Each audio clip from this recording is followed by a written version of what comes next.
Tu es Seigneur de ce peuple, tu es roi de ce pays. Tu es la lumière dans ces ténèbres, l'espérance des affligés et la paix des angoissés. C'est toi. Nul n'est comme notre Dieu. Le livre de Daniel que nous allons étudier pendant 6 semaines, sous le thème « Vivre dans un monde hostile », est un livre qui nous invite, en tant que chrétiens, à vivre différemment de ceux qui ne sont pas chrétiens. Parce qu'au fait, nous les chrétiens, on dit à Rome comme les Romains, c'est parce qu'on pense que le monde dans lequel on vit est un monde qui est en totale harmonie avec les lois de Dieu. Ce qui est faux. Le monde dans lequel nous vivons, les familles dans lesquelles nous naissons, les tribus dans lesquelles nous naissons, les écoles que nous fréquentons, les universités que nous fréquentons sont en hostilité contre Dieu. C'est ça ce que la Bible nous dit. Le monde dans lequel nous vivons est un monde qui a rejeté Dieu. Et ce n'est pas seulement des individus qui ont rejeté Dieu. Le monde est devenu une industrie, une machine qui produit des gens, qui ont des lois et des cultures et des coutumes qui rejettent Dieu. Et donc, quand eux ne sont plus sous la souveraineté du grand Dieu, eh bien la nature aussi refuse d'être sous leur souveraineté. Quand Adam et Ève rejettent l'autorité du grand roi, eh bien la nature aussi rejette l'autorité du petit roi. Et c'est comme ça que vous pouvez aller dehors et dire à la pluie de s'arrêter, elle ne va pas s'arrêter. Parce qu'elle ne vous écoute plus.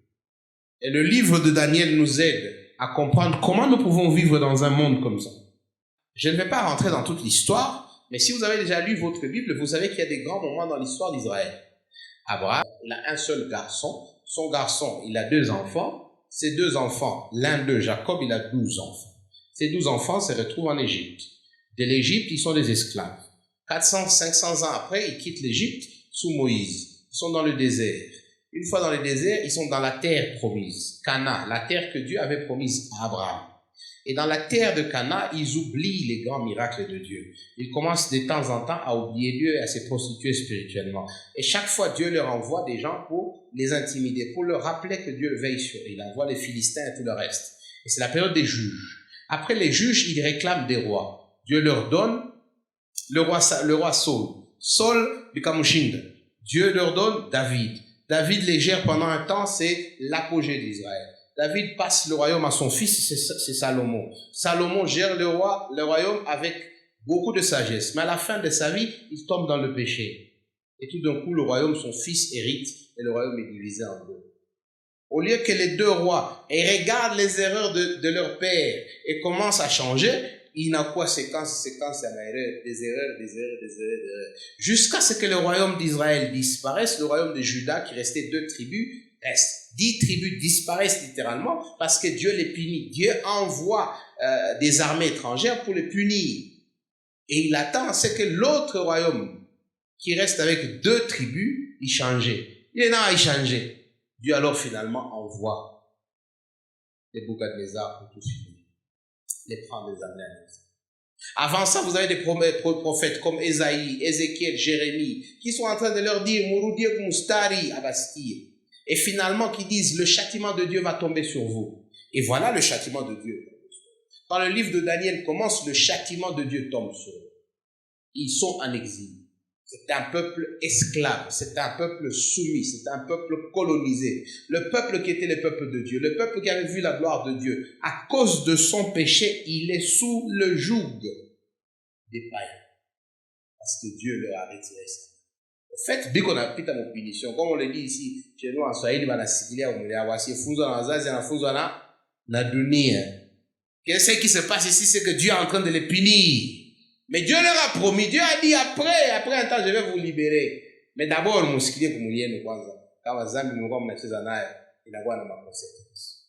Et c'est ce qu'on voit ici, c'est que quand il se retrouve dans cette ville de Chaldéens, Nebuchadnezzar s'est dit, nous allons allons coloniser ces peuples. Verset 6, il dit, il y avait parmi eux les enfants de Juda, dont il y a parmi eux Daniel, Anania, Michaël et Azaria.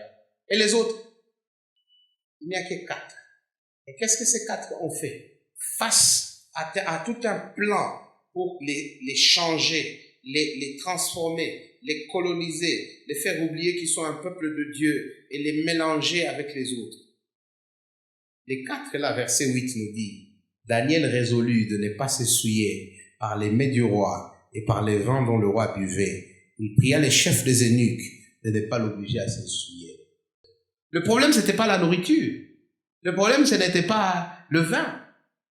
Le problème, ce n'était pas la viande. On n'est pas en train de vous dire ici que nous sommes végétariens, tout ça. C'est pas ça le problème. Le problème, c'est que ça vient chez vous, je l'espère, vous le faites. Avant de manger, qu'est-ce que vous faites?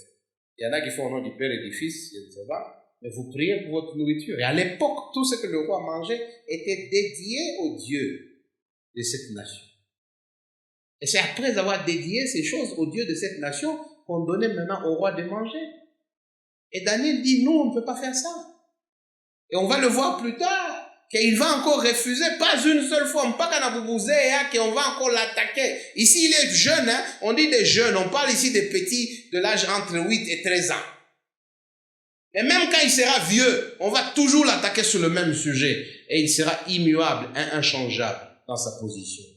Il n'y a qu'un seul Dieu. Pourquoi? Parce que le petit, il a grandi et il a appris que le Dieu de son père, un jour, avait dédoublé la mer, avait littéralement divisé la mer Rouge en deux pour permettre à son peuple de marcher. Que les dieux de ses pères, de ses ancêtres, avaient marché avec une colonne de nuées pendant la journée et une colonne de feu pendant la nuit pour protéger son peuple. Que ce Dieu avait donné la manne quand il n'avait pas à manger. Que ce Dieu avait sorti de l'eau dans des rocs quand il n'avait pas à boire. Que ce Dieu les avait protégés contre les ennemis quand les ennemis étaient sur eux. Que ce Dieu avait été descendu dans son temple à un moment. Que ce Dieu avait fait des grandes choses pour sa nation.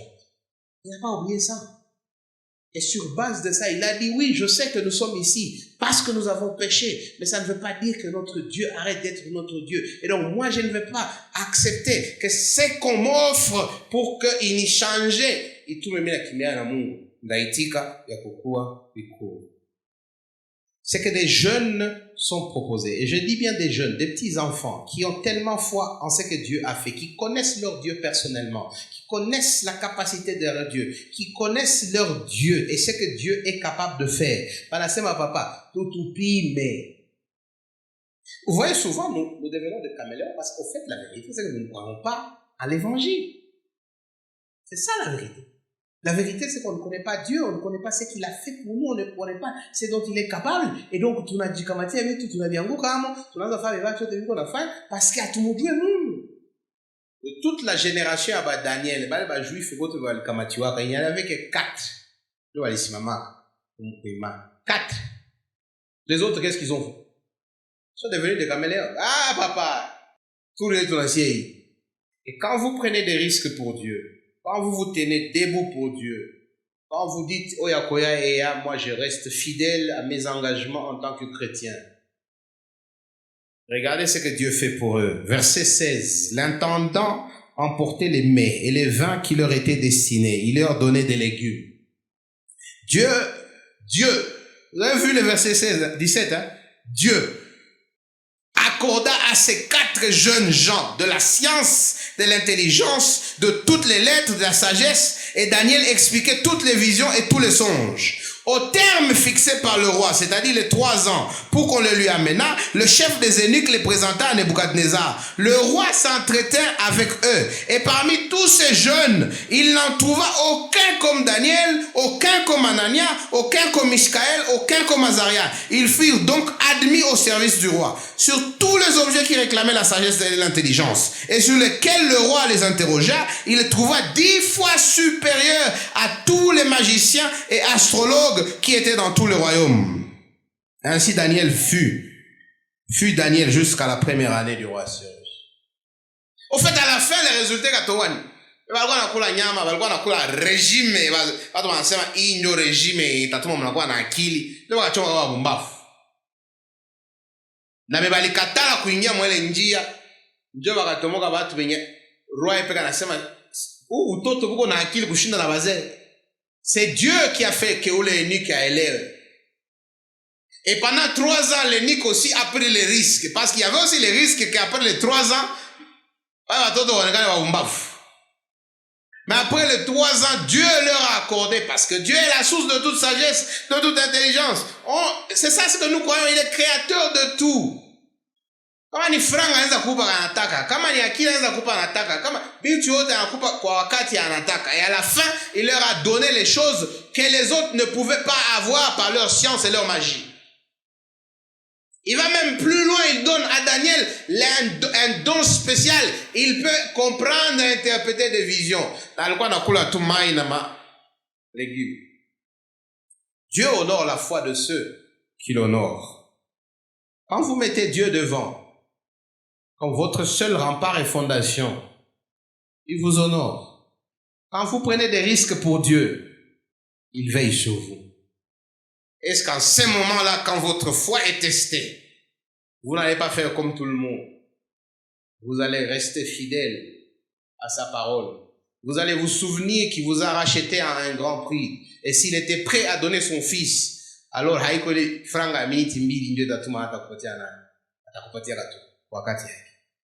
j'espère que vous venez de comprendre que nous vivons dans un monde qui est hostile à Dieu. Que ce soit au travail, que ce soit à l'école, que ce soit dans vos familles, tout ce qu'on vous offrira à 90-95% sera des choses qui sont contre la volonté de Dieu. La question c'est est-ce que vous serez capable de vous élever et de résister? Est-ce que vous serez capable de dire et en ce moment-là vous serez dans la minorité, mais une minorité sur laquelle Dieu veille.